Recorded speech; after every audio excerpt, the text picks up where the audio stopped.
Okay, Shy Guy time. Orange against red, I believe. They've just got 200 hit points each. I've done 10,000 each. Let's get started.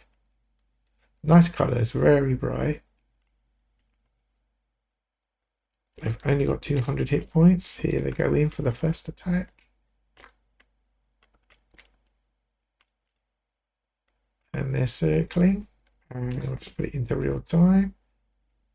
So you can pick a side now. They're both even numbers. Both the same hit points. Both will try to outflank each other. It's just a big mess. Well, Team 2 is losing quickly. Team 1 is doing much better. They're just hemorrhaging.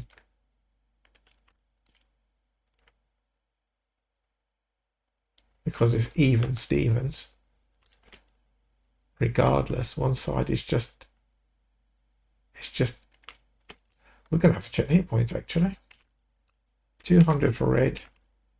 400 for green. That's why. So everything isn't actually equal. So this is a foregone conclusion. You can do one of two things here if you wanted to do a second round, which I will do just to see. That would be let it play out as we are, or you could do something like a nuke and just end the battle. We'll just do nuke just to see.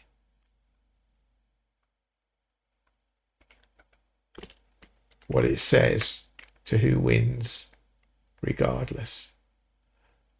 So it's a nice effect when you do nuke. They turn on flame even if they fall back to earth. But it says the greens have won. So we'll try and change it for the next round. Same amount of numbers, but because they've got double the hit points, only half of the greens. Although a few characters were lost in the translation for the battle. It's basically, it should be even. We'll see who wins. Reds can outflank as they have the numbers in theory. But green's hit points, although double, if they can hold their own, they can stop the advantage of the reds outflanking them and hitting them from all sides. That rock in the middle may help the greens because it'll stop a full encirclement on this flank. On the other flank, reds are doing a little bit better. They are now encircling this flank. Greens are forced to reinforce.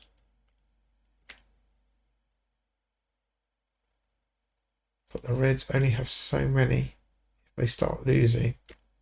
But they should be able to keep outflanking the greens. How's the rock doing on this side? Yes, it's stopping them from going all the way around. See, the reds want to go around, but that rock is blocking them. So that is going to, in effect, help the greens until they can take out this whole flank, which they can't bring all their numbers to bear. Unless they can push through here, like now, until they can squeeze the greens and get their red numbers around this flank. They're doing it better on the other side. The greens are still holding on, but they're having to reserve it, and they've actually split the battle. They're about to destroy the reds on this side. Stop them, check them, and they're outflanking. The reds should have outflanked better on this side, but they're losing numbers now. Their centre line is not got enough reserves. The only reserves are on this flank, which is not enough because of that rock. The greens have actually taken out the reds here, have some reinforcements, and they're now doing the outflanking in the centre.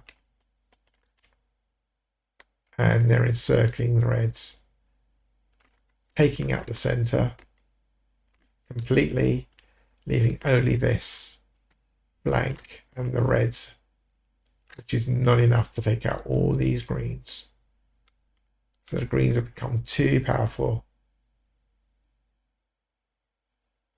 And that rock really hindered the reds. And they're being encircled on their last vestiges of their numbers. So it's a foregone conclusion at this point. It's just how many greens did they take out? They didn't do too bad. They took out 9/10 of them. But it wasn't enough. Not even 9/10. A good battle regardless. It shows you how the topography, or in this case, the rock in this case, hindered them. There was an element of, as you can see, the topography as in the incline and decline of the land, but that rock was a big hindrance. But a nice battle regardless. Thanks for watching.